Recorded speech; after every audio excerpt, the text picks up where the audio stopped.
3 दशक बाद क्या डालमिया नगर की रौनक लौटने वाली है? डेहरी ऑन सोन के डालमिया नगर में रोहतास उद्योग समूह की रौनक लौटने की उम्मीद इसलिए जगी है क्योंकि प्रधानमंत्री मोदी ने आरा की सभा में डालमिया नगर की बदहाली का जिक्र किया, जिसके बाद यहां रेल कारखाना लगाने की संभावनाएं बढ़ गई हैं और 25 नवंबर को दिल्ली में होने वाली बैठक में इस पर बड़ा फैसला संभव माना जा रहा है। कभी नेताजी सुभाष चंद्र बोस और देश के पहले राष्ट्रपति राजेंद्र प्रसाद ने यहाँ के कारखाने का उद्घाटन किया था, लेकिन 1984 में यह समूह पूरी तरह बंद हो गया और तब से यह क्षेत्र अपनी पुरानी चमक से दूर होता गया। डालमिया नगर में 5.5 दशक तक बिहार के उद्योग जगत का चिराग रहा।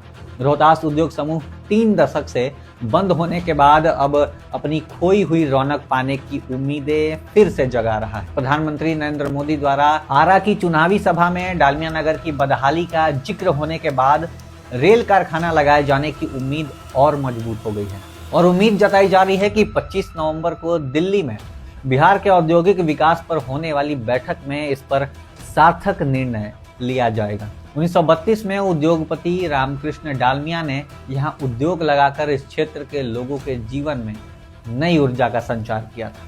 1938 में सीमेंट कारखाने का उद्घाटन नेताजी सुभाष चंद्र बोस और 1939 में देश के पहले राष्ट्रपति बने राजेंद्र प्रसाद द्वारा किया गया था। सोन नदी के किनारे बसे लोगों के लिए उस समय यहाँ वे सभी सुविधाएं उपलब्ध थी जो एक विकसित टाउनशिप में होती है। डालमिया नगर के लोग यहाँ की सुख, शांति और समृद्धि को लेकर गर्व महसूस करते थे। डालमिया नगर से रोहतास तक लोगों के आवागमन के लिए छोटी रेल लाइन, बेहतर सड़क, आधुनिक आवास, कॉलेज, स्कूल आदि स्थापित थे।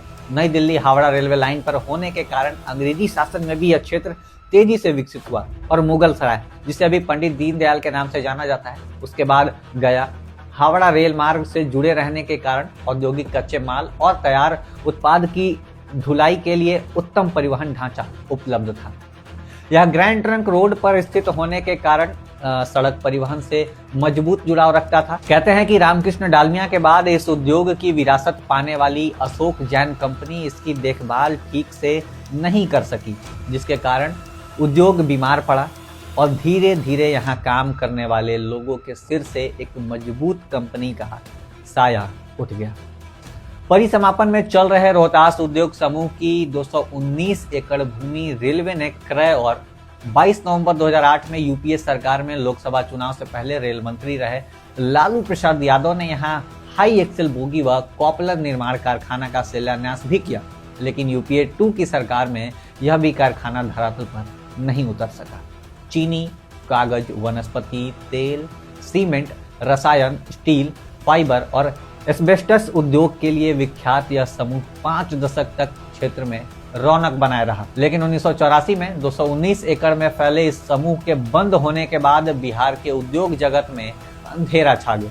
करीब 25 साल बंद रहने के बाद जब इस बंद पड़े कारखाने को रेलवे ने खरीदा तो फिर से उम्मीद जगी, लेकिन जब तक यहाँ कोई उद्योग स्थापित नहीं हो पाया, काराकाट संसदीय क्षेत्र के तत्कालीन सांसद और केंद्र में मंत्री रहे उपेंद्र कुशवाहा ने भी पहल की थी। 2015 में विधानसभा चुनाव से पूर्व प्रधानमंत्री नरेंद्र मोदी ने यहाँ रेल कारखाना लगाने का भरोसा दिया था। 2017 में रेल मंत्रालय ने रेल वैगन मरम्मत कारखाना और हाई एक्सेल बोगी निर्माण की जिम्मेदारी राइट्स को सौंपी थी। बंद पड़े रोहतास उद्योग के कबाड़ में तब्दील पुराने कारखाने को 94 करोड़ में नीलाम कर दिया गया। रेल वैगन मरम्मत कारखाना लगाने का 2020 में बजटीय प्रावधान भी किया गया और टेंडर की प्रक्रिया भी शुरू हुई, लेकिन उद्योग धरातल पर नहीं उतर सका। स्थानीय विधायक राजीव रंजन और सोनू सिंह का कहना है कि उनके नेता और पार्टी सुप्रीमो व केंद्रीय मंत्री चिराग पासवान ने रेल कारखाना लगाने को लेकर सार्थक पहल का भरोसा दिया है। उन्होंने बताया कि बिहार के औद्योगिक विकास को लेकर दिल्ली में केंद्रीय मंत्री पीयूष गोयल ने बैठक बुलाई है, जिसमें बिहार के उद्योग मंत्री दिलीप जायसवाल भाग लेने जा रहे हैं और पूरी उम्मीद है कि इस बार डालमिया नगर में रेल कारखाना लगाने को लेकर कोई ठोस पहल अवश्य होगी। अब नजरें 25 नवंबर की बैठक पर टिकी और बड़ा सवाल यह है, क्या इस बार डालमिया की किस्मत बदलेगी या उम्मीदें फिर कागजों में ही अटक जाएंगी? आप क्या सोचते हैं? क्या 3 दशक बाद ये रौनक सच में लौट सकती है? नीचे कमेंट में अपनी राय जरूर लिखें।